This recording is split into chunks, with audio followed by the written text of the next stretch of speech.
Okay. मैं CL Patle, राजनीति विज्ञान के प्रोफेसर, शासकीय शहीद बापूराव महाविद्यालय सुकमा, 4th सेमेस्टर में आज हम देखेंगे इकाई 4 लोक प्रशासन के अंतर्गत भ्रष्टाचार के संबंध में मैं आज आप लोगों के बीच चर्चा करूंगा। भारत में आज लोक सेवकों और राजनीतिज्ञों में व्याप्त भ्रष्टाचार अपनी चरम सीमा पर है। अब तक भ्रष्टाचार की बीमारी नौकरशाही तक सीमित थी, परंतु अब यह केंद्रीय व राज्य स्तरों पर मंत्रियों, सांसदों और विधायकों तक फैल चुकी है। आए दिन दागी मंत्रियों को लेकर संसद की कार्यवाही अवरुद्ध होती है। गठबंधन सरकारों में तो दागी लोगों को मंत्री पद देना तो आज सरकार बनाने के लिए मजबूरी हो गई है। आपराधिक प्रवृत्ति के लोग सांसद व विधायक बन रहे हैं। सांसद को पुलिस खोजती है और सांसद संसद को शरण स्थली बना रहे हैं। सच तो यह है कि आज कोई भी दल ऐसा नहीं है कि जो यह कह सके कि उसके राजनीतिक दल में आपराधिक चरित्र और इतिहास वाले व्यक्ति नहीं हैं। कोई भी राजनीतिक दल राजनीति में ईमानदारी नहीं बरत रहा है। यदि इस बीमारी का समय से इलाज नहीं किया गया तो संसद और विधानमंडलों में ऐसे ही व्यक्तियों का बहुमत हो जाएगा और उस स्थिति में लोकतंत्र में आम जनता की आस्था समाप्त हो जाएगी। यह आशंका इसलिए अधिक है कि यह समय गठबंधन की राजनीति का है और गठबंधन की राजनीति में राजनीतिक दलों के बीच जो लेन देन होता है उसमें प्रायः आर्थिक हित भी जुड़े होते हैं। मंत्रिमंडल के बनते समय कोई विशेष मंत्रालय लेने के लिए मंत्रियों में खींचतान होती है, यह कोई भी सामान्य व्यक्ति समझ सकता है। यह तो गनीमत है कि सर्वोच्च न्यायालय राजनीतिज्ञों के भ्रष्टाचार और राजनीति के अपराधीकरण के प्रति सजग है। जैसे सर्वोच्च न्यायालय ने चारा घोटाले के मामले में केंद्रीय रेल मंत्री लालू प्रसाद यादव और बिहार के मुख्यमंत्री राबड़ी देवी को कारण बताओ नोटिस दिए। इस प्रकार सर्वोच्च न्यायालय ने बिहार के बाहुबली नेता पप्पू यादव को आत्मसमर्पण करने का निर्देश दिया।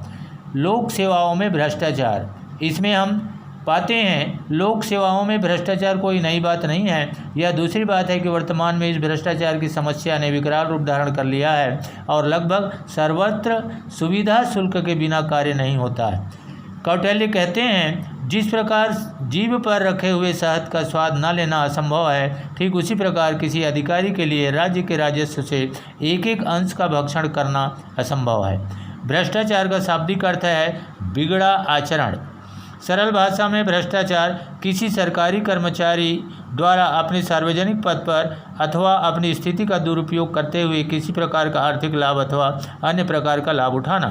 भ्रष्टाचार के कई रूप हो सकते हैं, जैसे घूस लेना, घूस दिलवाना, किसी व्यावसायिक संगठन का कार्य करने के लिए महंगी भेंट स्वीकार करना, बेईमानी करना, भाई भतीजावाद के आधार पर नौकरी देना या दिलवाना आदि। डॉक्टर संपूर्णानंद कहते हैं, भ्रष्टाचार के अनेक रूप हो सकते हैं जो किसी भी प्रकार से कम निंदनीय नहीं है। जिसे हम बुरा समझते हैं उसके प्रति आंखें मूंद लेना, अपराधी को अनैतिक कार्य का छोड़ देना और अपने दुष्कृत्यों के लिए उसे दंड से बचने देना, पद सोपान में किसी उच्च अधिकारी के स्थान पर जो वास्तव में दोषी है उसके किसी अधीनस्थ को बलि का बकरा बनाना, गलत सूचना देना या किसी महत्वपूर्ण सूचना या तथ्यों को प्रस्तुत न करके उन्हें पूरी तरह या आंशिक रूप से दबाना और तथ्यों को जानबूझकर गलत निर्णय हेतु प्रस्तुत करना। अब हम देखना चाहेंगे, केंद्रीय सतर्कता आयोग ने भ्रष्टाचार के 27 प्रकार बताए हैं। ये कौन कौन से हैं मैं आपको बताना चाहूँगा। नंबर 1, निम्न स्तरीय वस्तुओं या कार्य को स्वीकार करना, सार्वजनिक धन या भंडार का दुरुपयोग करना। नंबर 3, जिन व्यक्तियों से अधिकारियों के कार्यालय स्तर के संबंध है उनके आर्थिक दायित्वों को वहन करना। ऐसे ठेकेदारों, नंबर 4 में हम आएंगे, ऐसे ठेकेदारों या फर्म से कर्ज लेना जिनसे उसके कार्यालय स्तर के संबंध होते हैं। नंबर 5, ठेकेदारों या फर्मों को रियायत देना। नंबर 6, झूठे दौरे भत्ते एवं गृह किराया आदि का दावा करना। नंबर 7, अपनी आमदनी से अधिक वस्तुओं को रखना। नंबर 8, बिना पूर्व सूचना या पूर्व अनुमति के अचल संपत्ति अर्जित करना। नंबर 9, प्रमाद या अन्य कारण से शासन को हानि पहुंचाना। 10 नंबर है शासकीय पद या सत्ता का दुरुपयोग करना। नंबर 11, भर्ती, नियुक्ति, स्थानांतरण एवं पदोन्नति के संबंध में गैर कानूनी रूप से धन लेना। नंबर 12, शासकीय कर्मचारियों को व्यक्तिगत कार्यों में प्रयोग करना। नंबर 13, जन्म तिथि एवं जाति प्रमाण पत्र संबंधी जाली प्रमाण पत्र तैयार करना। नंबर 14, रेल एवं वायुयान में स्थान आरक्षण करने में अनियमितता बरतना। नंबर 15, मनी ऑर्डर, बीमा एवं मूल्य देय पार्सलों आदि का न देना।